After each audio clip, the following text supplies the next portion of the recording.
사람의 마음은 천길 물속이라 아무도 알 수 없지만 오직 여호와만은 그 마음을 꿰뚫어 보고 뱃속까지 환히 들여다본다. 그래서 누구나 그 행실을 따라 그 소행대로 갚아주리라. 새벽을 깨우는 거룩한 기도자 여러분, 생명의 말씀에 힘을 얻어 이 무더위와 질거와 상함 속에 흐트러지는 자신을 바로잡아 바른 기도와 경건의 능력을 은혜 안에 늘 복되게 세워갈 수 있기를 바랍니다.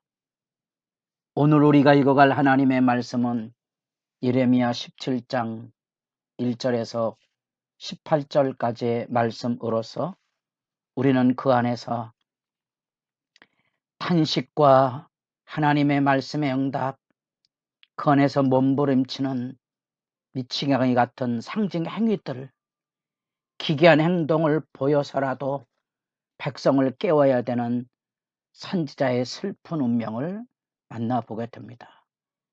우리는 언약이 깨지고 심판에 떨어진 시대적인 현실 앞에 울부짖어 하나님의 심판을 선포해야만 하는 선지자적인 예레미야의 눈물의 운명. 그러나 언뜻 묵묵히 이 참회의 말씀을 듣고 회개함으로 포로길에 걸어가야 되는 하나님의 재앙과 징벌을 짊어지고 갈 그 마음의 진실이 살아있다면 그 너머에 비춰오는 동토는 하나님의 구원의 희망, 그것이 언제 있는지 다니엘은 그것을 70년 만에 발견했고 느헤미야는 성문이 불타 없어졌다는 현실적인 고뇌 앞에 절규하고 통회하다가 하나님에 대한 새로운 희망을 만나게 됩니다. 결국 선지서의 모든 핵심은 하나님을 알아가는 거지요. 우리 믿음의 길도 역시 하나님을 알아가는 겁니다. 우리가 하나님을 알아가며 하나님의 얼굴을 곳곳에서 만나는 삶이 천국이지요. 고달픈 삶의 자리, 거친 시대적인 경랑 속에서 더구나 사람들이 믿음이 무너져서 경건한 자를 찾아보기 어려운 때에 순전한 심령으로 주님을 기대하고 헌신하는 낮은 사람들을 바라보며 그들에게서 예수님의 얼굴을 보며 천국이 있음을 아는 것처럼 우리들에게 우리의 삶의 자리 안에 여호와를 알아야 하는 것이 필수적인 삶의 규명이지요. 그러나 슬프게도 17장 1절 유다의 저는 금강석 끝 철필로 기록되되 그들의 마음판과 그들의 제단불에 새겨졌거늘. 철필로 결코 지워지지 않는 금강석 철필로 그들의 죄악이 마음에 새겨진 거지요. 더더구나 제단불에 새겨져 있다는 겁니다. 그것은 제단불은 이스라엘 백성들이 하나님 앞에 나와 그 죄가 씻겨지는 제물의 피를 통하여 용서를 확인하는 은총의 자리인데 거기에 지울 수 없는 유다의 제목이 새겨져 있는 거고요. 그 마음에 하나님의 언약의 말씀이 아닌 이 그들의 죄가의 제목들이 하나님의 심판을 선포하는 죄 항목들이 마음에 철필로 새겨져 있다는 거죠. 절망의 현실이지요. 절망의 현실입니다. 그들이 아세라를 껴안고 살아가는 그런 삶의 모습. 그래서 그들이 모든 산들과 온 땅에 그들이 꿈꿨던, 그들이 열망했던 은근보호와 가정, 자녀, 하나님이 주신 모든 복을 결국은 다 수탈당할 것에 대한 심판이 거기 들려지며, 이는 너희가 내 노를 맹렬하게 하여 영원히 타는 불을 일으켰음이니라. 결국 하나님의 불타는 영원한 심판의 불로 무너질 슬픈 이야기들이 증언이 되고 있습니다. 그러며 우리가 예레미야 곳곳에서 주옥과 같은 식구들을 많이 만납니다. 그 중에 한 구절이 17장에 여기 있습니다. 무릇 여호와를 의지하며 여호와를 의뢰하는 그 사람은 복을 받을 것이라.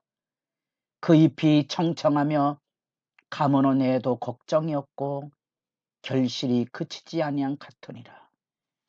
하나님에 대한 복됨의 찬송이 쏟아져 올라오지만, 안타깝지만 사람들은 그 길로 가지 않는다는 것과, 마음에 새겨진 이 죄악의 심판 그대로 악에 길들여져서 하나님을 저버리고 가는 탄식이 함께 어우러지는 그 모습. 그래서 누구나에게 알려진 경구들, 만물보다 거짓되고 심히 부패한 것은 마음이라 누가 능히 이를 알리오마는, 이미 그 마음에 새겨진 그 죄악의 항목들이 그들의 마음과 생각과 삶을 끌고 가는데 악에 길들여진 거지요. 누가 그 마음에 종골씨와 같은 죄악을 씻어낼 수 있겠습니까? 이제 예레미야 31장으로 내려가야 폭포수와 같은 하나님의 새로운 은혜를 만나는데, 사망의 음침한 골짜기가 끝나는 그곳, 기나긴 포로 생활의 눈물이 끝나는 그곳에서 이제 그 마음에 하나님의 법이 새겨져서 여기 나타난 그대로 무릇 여호와를 의지하며 여호와를 의뢰하는 그 사람은 복을 받을 것이라. 그는 물가에 심어진 나무가 그 뿌리를 강변에 뻗치고 더위가 올지라도 두려워하지 아니하리라. 하늘의 영광의 찬양이 울려나게 되는 거지요.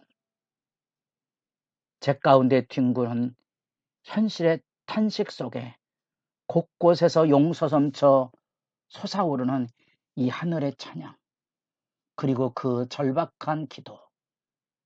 여호와여, 주는 나의 찬송이시오니 나를 고치소서. 그리하시면 내가 낫겠나이다. 나를 구원하소서. 그리하시면 내가 구원을 얻으리이다. 이 놀라운 하나님을 향한 구원의 간청은 너무나 슬프게도 이스라엘 백성의 운명을 바꾸지 못한 선지자의 공허한 메어리가 되어서 산하를 떠돌고 있다는 사실입니다. 그것이 마음 아픈 거지요. 그것이 마음 아픈 겁니다. 묵묵히 그래서 하나님의 심판을 선포하며 하나님께 울부짖습니다. 하나님, 나의 편안처가 되시고 나로 부끄럽지 않게 하시고 나로 두려움에 무너져 당황하지 않기를 원하며, 이 민족이 백성을 짓밟는 대적들을 기억하셔서 베나더드는 큰 징벌로서 그들을 멸망하게 해달라는 간청을 기도하고 있습니다. 우리에게 마음 아픈 슬픈 것은 악에 길들여진 우리의 마음입니다. 우리 마음 안에 하나님의 말씀이 새겨져 있습니까?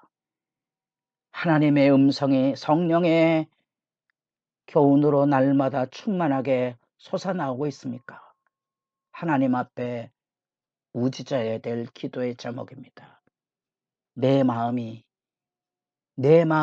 청결해서, 어쩌면 예레미야를 통하여 배우는 눈물의 기도를 통하여 하늘의 위로를 만남으로 이루어지는 그 마음의 정결함, 곧 하나님의 임재 앞에서는 그 영광이 여러분 안에 분명하기를 원하고, 화복이 있을 것입니다. 내가 하나님의 언약을 통하여 이루어가는 그 구원의 소망, 하나님의 성서와 그 하나님에 대한 소망과 생수의 근원이 되신 주님을 가까이 하는 일의 복됨, 여러분도 예수님 안에서 이루어진 이 새로운 언약, 우리 마음에 새겨진 하나님의 그 놀라운 말씀의 언약이 여러분 악으로 더러워지지 아니하도록 자기를 깨끗게 하는 일에, 자기를 정결케 하고 거룩하게 하는 일에 부단한 자기 결단과 경건에 대한 열망이 새롭기를 원합니다. 이 무더위 속에 무너지기 쉬운 삶의 자리들, 크고 작은 질거와 시련 앞에 영적인 쇠락의 어둠을 끌어안고 요동하지 마시고 하나님 앞에 순전한 기도를 가지고 주님을 앙망하십시오. 여호와여, 주는 나의 찬송이시오니 나를 고치소서. 그리하시면 내가 낫겠나이다. 나를 구원하소서. 그리하시면 내가 구원을 얻으리이다. 하늘 복됨의 영광이 여러분의 기도 시간을 충만히 채우실 수 있기를 바랍니다.